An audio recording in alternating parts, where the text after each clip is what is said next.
What you want, when you want it, where you want it. This is The Mesh. Hey everybody, I'm Amy Chang, a nurse, a mom, and a health coach, and this is Healthy AF, where honesty and humor and heart meet real talk about feeling good again, inside and out. We're cutting through the noise, dropping the guilt, and reminding you getting healthy isn't about perfection.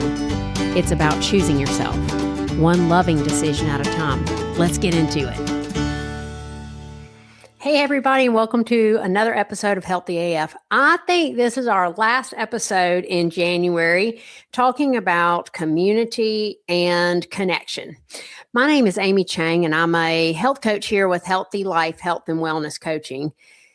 Why talk about community and connection in January where everybody else is talking about motivation and willpower and how it relates to resolutions? Well, because your resolutions will stick a little bit more when you feel like you belong, when you love yourself a little bit more, and you love others a little bit more. So that's why I chose to do this specific batch, this theme for the month, connection and community. The other reason I chose to do this is because, we're just starting a women's coaching group. And when I looked in December of whether or not I wanted to do another women's coaching group this year, I checked out why do it? I always ask myself that, by the way. Whenever I am trying to decide if I want to continue doing something or start something new, well, why do it? I say that to my clients too sometimes. They say, I need to exercise. I'm like, why? Why would you want to do that? And just get some clarity around what really works about that? So when I looked at what really works about the women's coaching group as a service that Healthy Life, Health and Wellness Coaching provides for women in the community, I looked at it provides an opportunity to have a connection, a specific type of connection with a specific community that I don't see happening without intention in our lives. And we started thinking about, what is connectivity and community, and how does that arrive? And over the past month, we've talked about, the first way to be connected to someone is to just acknowledge that they're a human being. It's the nod, it's the wave, it's the morning, right? You might not know their name or who they are or where they live, but you see them on your walk every day. You might never see them again. You might be in a subway. It's just acknowledging that other human being, that we're all part of the same group of human beings. And then there's this broader, just a very common, broad connection. You're in my same class. You live in my dorm. We go to church together. And then there's a more specific connectedness. We're in the same CrossFit class. We're in the same knitting circle. We play poker every Thursday. And then there is an intentional, intimate relationship. Some of these intentional, intimate relationships sort of seed from that Thursday night poker game or that, weekly golf outing. But sometimes they don't. And I think for me, I've had a really unique opportunity in that I had a geographic move to a place that I didn't know anyone.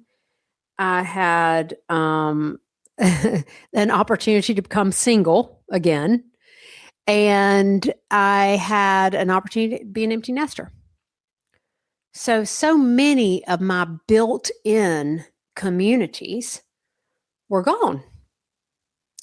And that left me really disconnected and communityless. And it also created a vacuum of space where I could now choose. I didn't have the broad commonalities of, I went to high school with her. I didn't have the more specific our husbands work together. I got to choose all new communities. And I got to feel the impact of each different way of connecting with people. I got to feel how it feels when I'm acknowledging someone I don't know or they're acknowledging me. How it feels when I go to a church and they notice when I'm not on my designated seat. I got to feel how it feels when I commit to a certain class at the gym and I know who's going to be there and I know how they're going to move and I know, which one of us is going to win. And I got to feel how it feels when I mindfully, intentionally create deeper connections that have a whole host of vulnerable, scary pieces of connectivity. And it's my favorite kind, an intentional, intimate relationship. And so here on this last week of January, we're going to talk about intentional, intimate relationships and how they show up in your life or not. And I would invite you to begin looking at your relationships. If you haven't listened to the rest of the podcasts, you can go back. They're pretty quick little podcasts, and look at all the different types of connectivity and look at what you have in your life and where you might want to put more effort in to really have a really full sense of really diverse basket of community for yourself and your health. Okay. So, intentional, intimate relationships. I wrote things down because it's a lot. Intimate. At first, I want to tell you about my friend Christine. So, my friend Christine, we met each other at just a specific interest group that we attended. And so we had the same interest and we just met there. But it didn't take long for us to start going to breakfast. And we went to breakfast in a big group of us. We'd go and we'd do our thing and then we'd all go to breakfast, which was lovely. And one day, the conversation shifted. And Christine and I decided that we would call each other every day.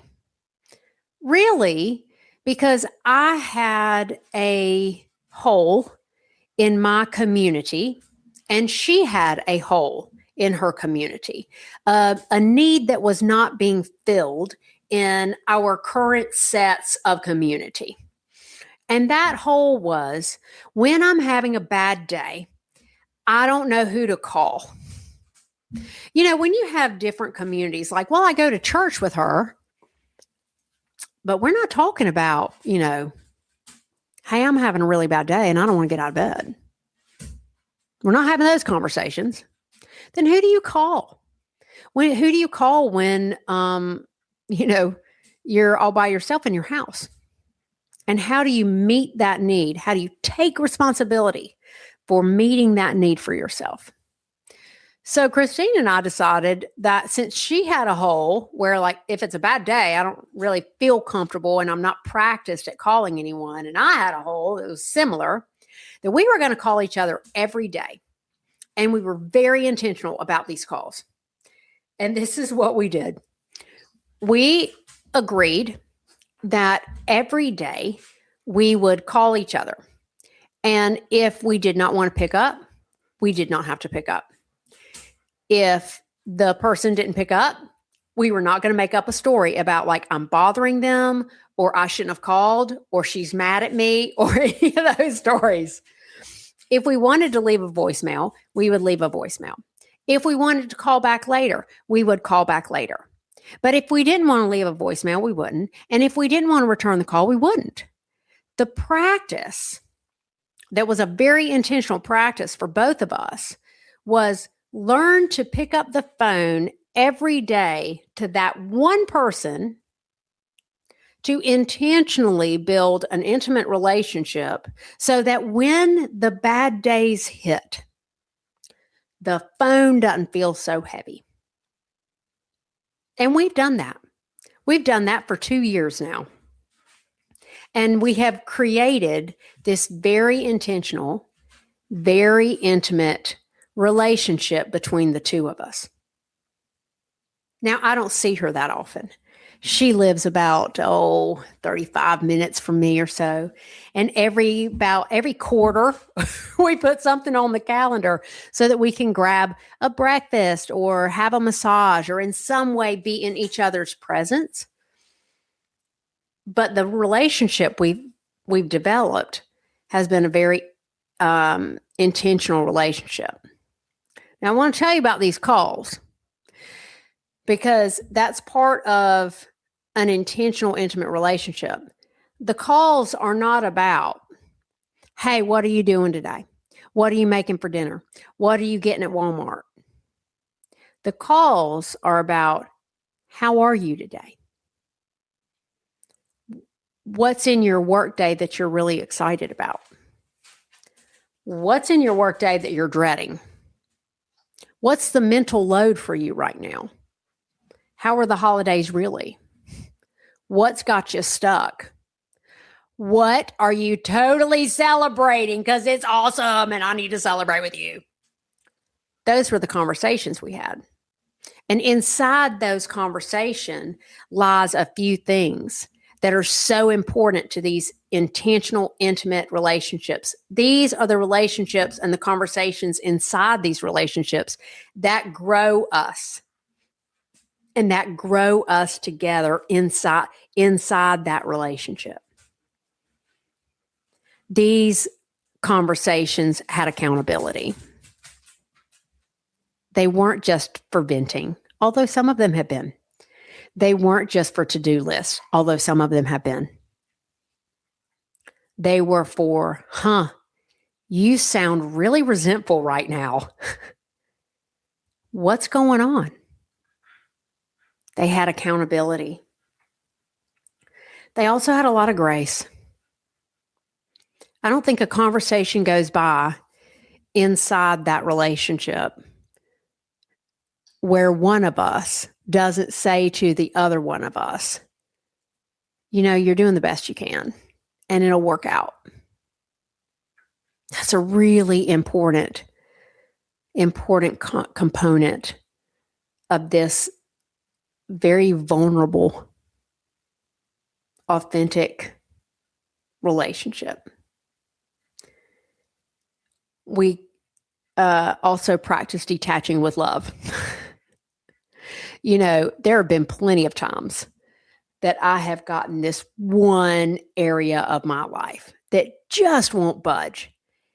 And what it feels like to me is, ugh, I don't know what to do with this. This thing is so irritating. This thing is so frustrating. But what it sounds like to Christine when she listens is, Amy's complaining about that thing again. I don't know when Amy's going to change her situation, but I do know that Amy is stuck in that. I'm not going to tell Amy what to do. I'm not going to wreck my brain over 14 different solutions that Amy should try. I'm not going to passive aggressively suggest that Amy should try something to change that situation. I'm going to let Amy have whatever she's having.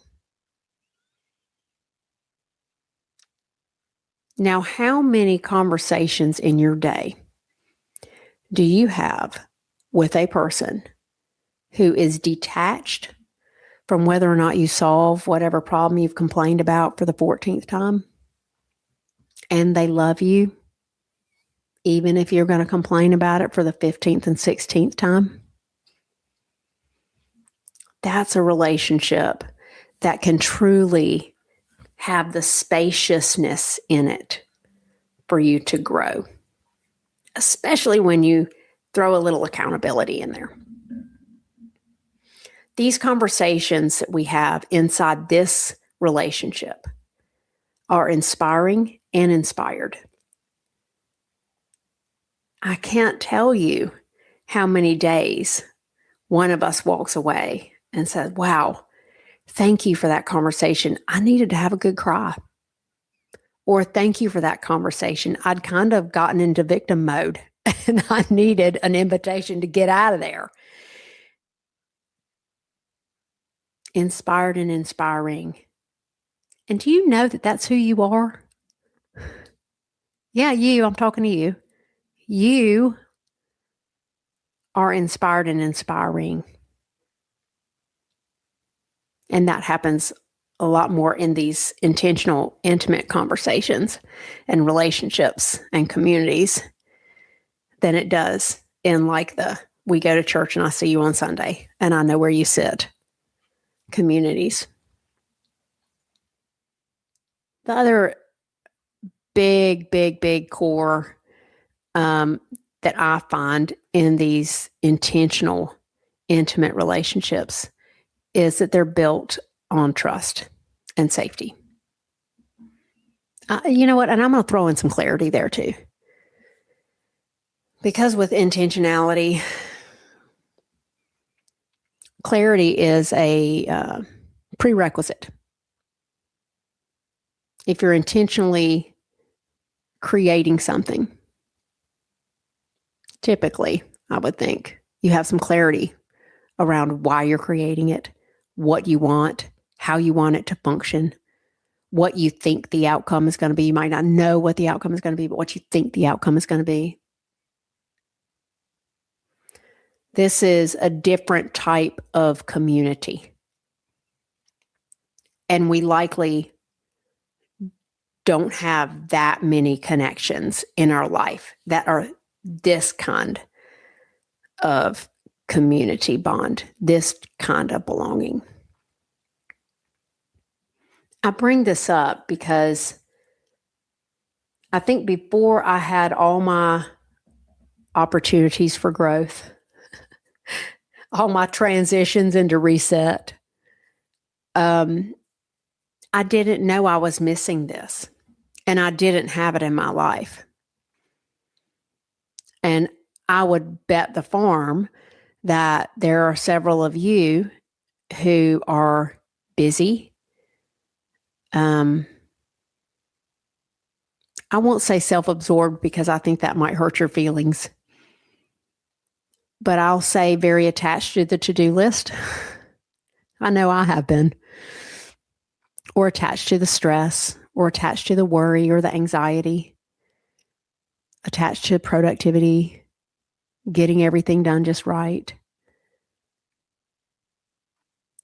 That we don't know that we don't have these relationships. And they make a difference. It allows us to let go. These relationships allow us to let go of being perfect, of being right, of looking good, of being strong, of people pleasing, of being cool. All those coping mechanisms and strategies of fitting in that sometimes are alive and well in our other communities, they get left behind in intentional, intimate relationships. I know I've had plenty of relationships that I love, enjoy, are fun, am comforted by, know what to expect, and they are not intentional, intimate relationships that hold me accountable, help me become who I really want to be, and inspire other people in the meantime. So I'd invite you now, just like I've invited you at every other podcast this month, get your piece of paper and look and see, What intentional, intimate relationship do you have? It might be with your spouse. You might have a relationship with your spouse that's not intentionally intimate. It's more just like we've got something in common, i.e., we got married, we've spent our lives together, and we got kids. But there's no vulnerability there. There's no accountability there. There's no clarity there. There's no intentionality on what you're building together and what you're building, individually, side by side. So this is your invitation to look and see where those relationships are and if they're missing. And if you've got them, call that person right now and tell them how much you value the uniqueness that intentional, intimate relations bring. It's such an integral part of our healing and moving forward to really being thriving in our lives. Intentional, intimate relationships don't happen in survival, baby. They happen when we're living bigger. And that's what I'm all about. And that is why I do the women's group. I do the women's group coaching because it creates a planned, calendared, intentionally intimate setting where people can grow, people can inspire each other and be inspired by each other. Yeah. Gosh, that's the good stuff in life, right? If you want to know more about the women's group, or if you want to know more just about what relationships look like and where yours are, please feel free to reach out to me. The consultation is free, and I'm sure that just having one intentional conversation with a coach can bring you a lot of clarity on what your next steps are. I love you, and I hope you're having a great month of January, and we'll see you in February on Healthy AF. Thanks for hanging out with me today on Healthy AF. I hope something you heard helps you take one small, kind step toward your healthiest self. If you love this episode, hit subscribe so you never miss a conversation. And if you want more support, head over to myhealthylife.coach to connect with me. Remember, you don't have to do it perfectly. You just have to start choosing you. See you next time.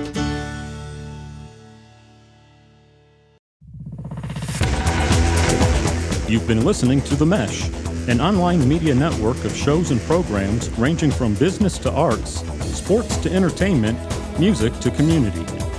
All programs are available on the website as well as through iTunes and YouTube. Check us out online at themesh.tv. Discover other network shows and give us feedback on what you just heard.